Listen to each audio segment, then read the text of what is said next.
Hi everyone, today I'm going to be taking a look back at the Pentium 4650 and assessing what kind of performance you can get in a couple of benchmarks and a few games as well. The Pentium 4650 clocked at 3.4 GHz, released in Q1 of 2005, and is a single core hyper-threaded CPU on the LGA 775 socket.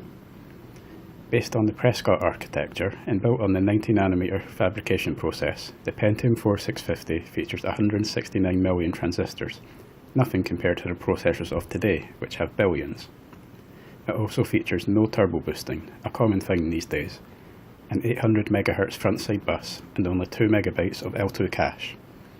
Today we'll be testing its stock and overclocked performance in Cinebench R15, SuperPi 1 million, and in a few games as well, such as Fallout 4, Tomb Raider, GTA 5 and GTA San Andreas. The rest of the system we'll be using today features 4GB of DDR2 RAM at 800 MHz, a GTX 1080 from my personal system, and a Phanteks TC14PE cooler to keep the CPU cool. So let's get into the first benchmark. First up is Cinebench R15, a popular benchmark which utilises your CPU's processing power to render a photorealistic 3D scene. Unfortunately, on the Pentium 4650, it took over 14 minutes to complete this benchmark, but don't worry, I'll fast forward it so you don't have to suffer like I did.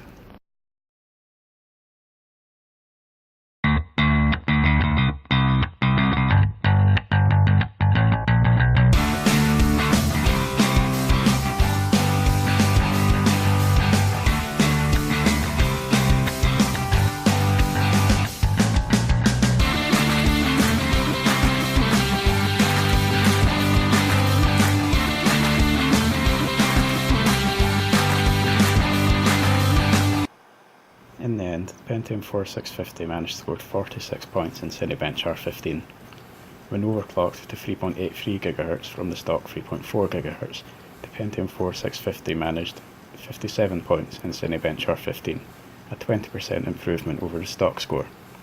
It's still nothing though compared to a 6700K which can score over 1000 points when overclocked. Now we move on to SuperPi 1 million, a benchmark designed to calculate pi to 1 million decimal places.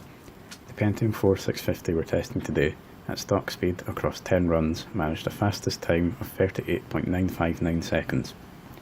When overclocked to 3.83 GHz, the Pentium 4650 managed a time of 34.571 seconds, an improvement of over 4 seconds from the original. Now it's on to Fallout 4, which will be run at 1080p on the lowest settings possible with our 3.83 GHz overclock from the previous benchmarks. Fallout 4 releasing worldwide on November 10, 2015 for PC, PlayStation 4 and Xbox One is a game set in the post-apocalyptic aftermath of a nuclear fallout in which you are the sole survivor of Vault 111. What you are seeing now is moments after you escaped the vault and discovered the world you left behind 2 centuries ago. The performance was pretty abysmal in this game, as was expected from the Pentium 4650, stuttering horribly and locking up completely on the start screen and on the run back to your home in Sanctuary Hills, making the game pretty horrible to play.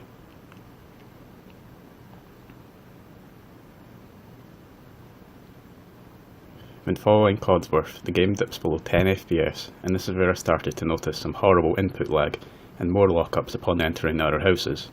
According to a Fraps benchmark, across a 5-minute period of time, the game dipped as low as 1 and averaged around 12.8 frames per second.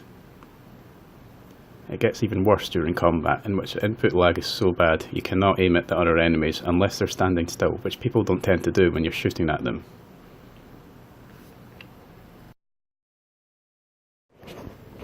Next it's on to a favourite of mine, Tomb Raider. Tomb Raider was the much anticipated reboot of the Tomb Raider series, taking Lara Croft back to her origins as we discover how she became the Tomb Raider. The game released on 5th of March 2013 on PC, Xbox 360 and PlayStation 3, and for Mac on the 23rd of January 2014 and 27th of April 2016 for Linux. Today we're running the game at 1080p on the lowest settings with our 3.83 GHz overclock. To be honest, the game didn't run all that bad, considering the performance of the Pentium 4650, and despite the FPS which dips as low as 11 and averages around 28.5 according to a Fraps benchmark across a 5-minute period of gameplay, and despite the occasional lockup, the game borders on being playable if this is all you could get from your PC. Personally, I played and enjoyed the game in 2013 while getting between 18 to 30 FPS on different hardware. Unlike Fallout 4, I did not see any input lag at all, and I feel it's that lack of input lag which makes the game almost playable. However, when running the in-game benchmark for Tomb Raider, the game did stutter and lock up quite badly, to be perfectly honest. Although the in-game benchmark is heavier than the actual game, so I don't feel the in-game benchmark is realistic compared to what you would actually see in gameplay.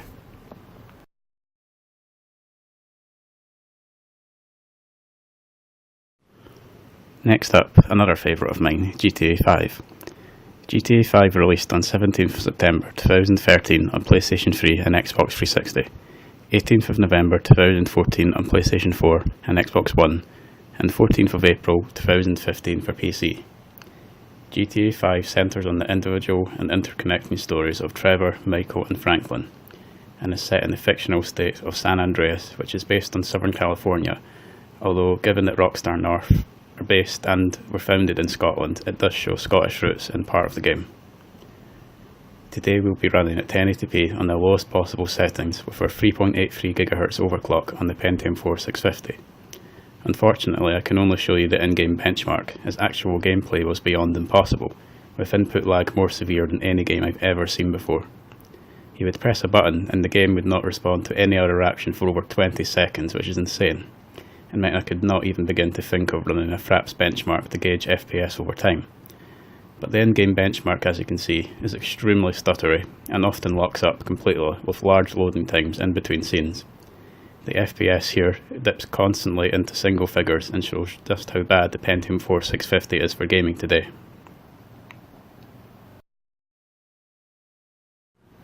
And now on to the last game we'll be looking at today, Grand Theft Auto San Andreas. Grand Theft Auto San Andreas released on the PlayStation 2 on 26th of October 2004 and 7th of June 2005 for PC, not long after the Pentium 4 650 was actually released. It is an open world game centred on Carl C.J. Johnson and is set in the fictional state of San Andreas, based on California and Nevada. Given that this is a fairly old game at this point, I ran it at 1080p on the highest settings with our Pentium 4 650 running 3.83 GHz. And as you can see from this in-game footage, it runs perfectly. Not 60 FPS or above perfect, but more than playable. According to a Fraps benchmark over a 5-minute period of time, the Pentium 4 650 achieved a minimum of 10 FPS, which I did not notice at any point in time, a maximum of 116 FPS, which I also didn't notice, and an average of 40.33 frames per second. The game has no input lag whatsoever, doesn't stutter at all, doesn't lock up, and is definitely extremely playable on the Pentium 4 650, so that's what you have but still want to play games. Overall, the Pentium 4 650 we tested today performed pretty horribly in everything apart from Grand Theft Auto San Andreas. That's not to say I expected it to perform well though, given that it is now a 13-year-old processor. I had a lot of fun looking back at the CPU, which was the main aim for today, as looking back at what old CPUs and graphics cards can do today is something that I'm highly interested in.